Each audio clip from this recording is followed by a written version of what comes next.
Yuki Irawan.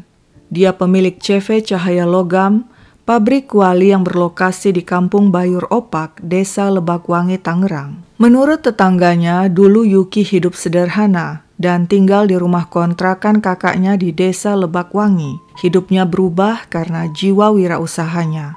Awalnya, dia menjalankan usaha daur ulang limbah aluminium foil di kawasan Dadap, Kosambi, Tangerang. Usahanya terus berkembang, hingga pada 2010 dia memutuskan membuka pabrik kuali aluminium. Yuki yang dulu sederhana berbeda dengan Yuki yang sekarang, sukses dan kaya. Dia mampu membangun rumah mewah. Seiring dengan kesuksesannya, Yuki berubah. Kalau dulu dia dikenal ramah, sekarang menurut tetangganya dia sombong dan jarang bersosialisasi dengan warga. Meski pabrik kuali milik Yuki masih seumur jagung, tampaknya cukup menjanjikan. Target produksi 200 kuali per hari. Sebab itu dibutuhkan pula pekerja yang banyak. Tapi ternyata mencari pekerja tidak mudah. Lowongan itu pernah ditawarkan Yuki ke warga sekitar, tapi banyak yang menolak karena menganggap pekerjaan di pabrik kuali berat. Sebab itulah sekitar bulan September 2012, Yuki minta bantuan dua kenalannya yaitu Usman dan Taufik untuk mencari pekerja pabrik langsung ke Cianjur dan Lampung. Usman dan Taufik pun menyanggupi. Ketika merekrut calon pekerja, Usman dan Taufik memberikan gambaran manis. Para calon pekerja dijanjikan gaji sebesar Rp500.000 hingga Rp700.000 per bulan. Setelah 6 bulan bekerja, gaji akan dinaikkan menjadi Rp1,5 juta per bulan. Tidak cuma itu, calon pekerja pabrik juga dijanjikan akan mendapat bonus, uang lembur, makan gratis, rokok sebungkus setiap harinya, tinggal di mes karyawan, libur setiap hari Minggu, dan secara rutin akan diajak jalan-jalan ke Ancol. Penawaran yang sangat menggiurkan. Usman dan Taufik berhasil merekrut total 30 pekerja dari Cianjur dan Lampung. Beberapa di antaranya adalah anak di bawah usia 17 tahun. Selanjutnya, orang-orang yang telah direkrut itu dibawa ke lokasi pabrik di Kampung Bayur Opak, Tangerang. Sesampai di tempat, ternyata kenyataan tidak sama seperti yang dijanjikan. Pekerja dikumpulkan di sebuah ruangan berukuran 8 x 6 meter. Di sanalah mereka disuruh tinggal.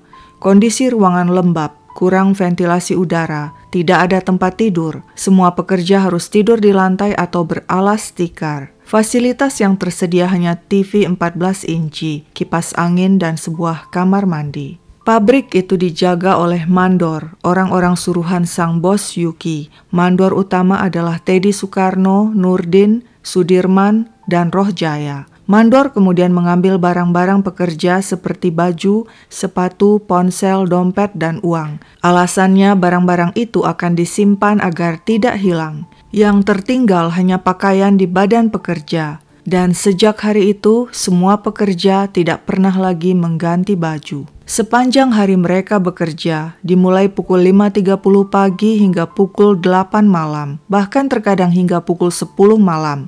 Lupakan tentang uang lembur, libur di hari Minggu, dan jalan-jalan ke Ancol, sebab semua itu cuma janji bohong. Pekerjaan membuat kuali cukup berat. Ada proses pembakaran dan pencampuran aluminium. Hawa panas dan bau menyengat adalah bagian dari pekerjaan. Setiap hari target produksi adalah 200 kuali.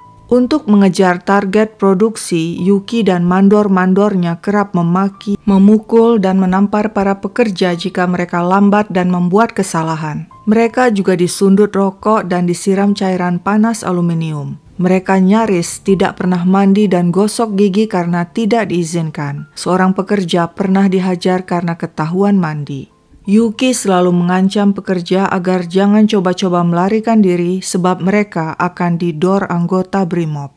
Para pekerja tidak diperbolehkan keluar dari lokasi pabrik untuk bersosialisasi dengan masyarakat sekitar. Mereka juga dilarang menghubungi keluarga, bahkan tidak diizinkan beribadah. Para mandor berlagak seperti centeng. Setiap saat mereka mengawasi pergerakan para pekerja. Setiap malam usai bekerja, semua pekerja digiring mandor dari pabrik dengan cara berbaris satu persatu ke dalam ruangan tempat tinggal mereka. Setelah itu pintu dikunci dari luar serta dijaga. Jika pagi tiba, pukul 5 pintu kembali dibuka dan para pekerja dibangunkan oleh mandor dengan cara memukul-mukul daun pintu. Meski setiap hari pekerja banting tulang, si bos tampaknya tidak mau rugi dan saban hari hanya memberi para pekerjanya makan nasi tempe dan terong. Kondisi mengenaskan ini berlangsung terus. Tidak terasa hampir 4 bulan berlalu, para pekerja mencoba kabur. Pada 15 April 2013, siang hari usai makan siang, Andi Gunawan asal Cianjur dan Junaidi asal Lampung bersiap-siap. Ketika mandor lengah, mereka segera melarikan diri lewat asbes belakang dan masuk got. Andi dan Junaidi segera menumpang truk di jalan tol untuk menyeberang ke Merak. Andi ikut Junaidi pulang ke Lampung Utara. Di sana dengan ditemani keluarga Junaidi, keduanya melapor ke Polres Lampung Utara tanggal 28 April 2013. Mereka juga mengadu ke Komnas HAM dan Kontras. Laporan itu kemudian diteruskan ke Polda Lampung yang berkoordinasi dengan Polda Metro Jaya dan selanjutnya kasus itu ditindaklanjuti oleh Polres Tangerang. Pada 3 Mei 2013, Polres Tangerang akhirnya menggerebek pabrik CV Cahaya Logam milik Yuki Irawan di Kampung Bayur Opak, Desa Lebakwangi, Tangerang. Polisi terkejut melihat pekerja disekap dalam kondisi menyedihkan di ruangan tempat tinggal mereka. Mereka tampak dekil dengan baju compang-camping, tubuh penuh jamur dan kurap. Sebagian tidak beralas kaki, sebagian lagi memakai sandal, dan ada pula sandal yang sudah putus tapi disambung dengan tali rafia. Rata-rata mereka sudah bekerja di pabrik antara 4 hingga 6 bulan.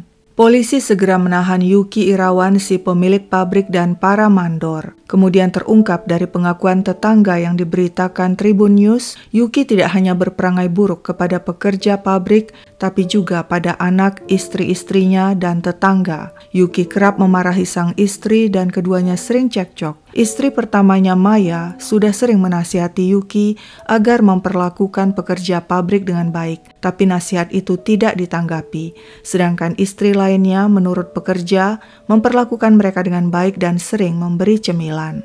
Terhadap warga sekitar dan tetangga, kalau sedang membawa mobil dan berpapasan, biasanya Yuki tidak mau mengalah. Jika warga tidak minggir, bisa diserempet oleh pria itu.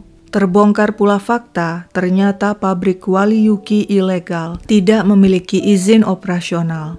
Berita tentang bos kejam dan pabrik walinya menjadi viral. Ratusan massa dari aliansi buruh dan warga mendatangi pabrik dan rumah Yuki. Mereka berusaha menjebol pintu pagar rumah dan melempari rumah Yuki dengan telur busuk. Sempat tersebar kabar adanya pekerja yang tewas dan dikubur di pabrik itu sebab ada sebuah makam di sana. Tapi setelah diselidiki polisi, makam itu adalah makam anak Yuki yang meninggal karena muntaber di usia 3 tahun.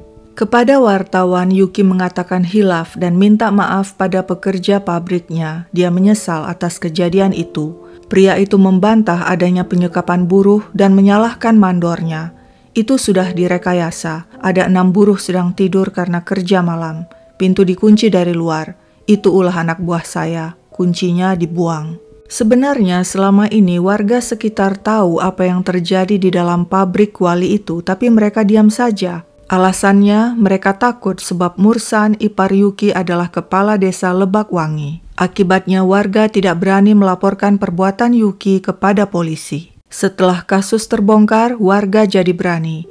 Kemarahan mereka tidak hanya ditujukan kepada Yuki, tapi juga pada Mursan, si kepala desa. Warga menganggap selama ini Mursan sengaja tutup mata terhadap pabrik Wali ilegal milik iparnya itu dan membiarkan pekerja pabrik diperlakukan dengan kejam oleh Yuki. Ketika meninjau pabrik Wali itu, ratusan warga meneriaki dan menghujat Mursan. Bahkan Mursan nyaris diserang sebelum akhirnya diselamatkan aparat. Kepada media, Mursan membantah telah menyembunyikan hal itu. Kalau menyembunyikan ya masyarakat yang setempat juga memang tahu. Bapak tahu nggak ada izinnya, kenapa Bapak diam aja, Pak? Ya, nanti ditindaklanjutin lah. Selain memiliki saudara kepala desa, Yuki juga memanfaatkan 2 sahabatnya dari TNI dan Brimob yang sudah dikenalnya lama sejak keduanya belum menjadi aparat. Kedua sahabatnya itu sering mengunjungi pabrik Yuki dan kedatangan mereka itu dimanfaatkan Yuki untuk mengintimidasi pekerja pabrik. Atas perbuatan itu, para pelaku divonis hukuman penjara oleh Pengadilan Negeri Tangerang dan Yuki Irawan sebagai pelaku utama divonis hukuman 11 tahun penjara dan denda 500 juta rupiah.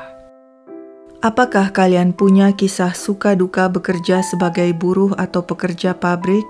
Share pengalaman kalian di bawah. Sekian dulu ceritaku, sampai jumpa kapan-kapan.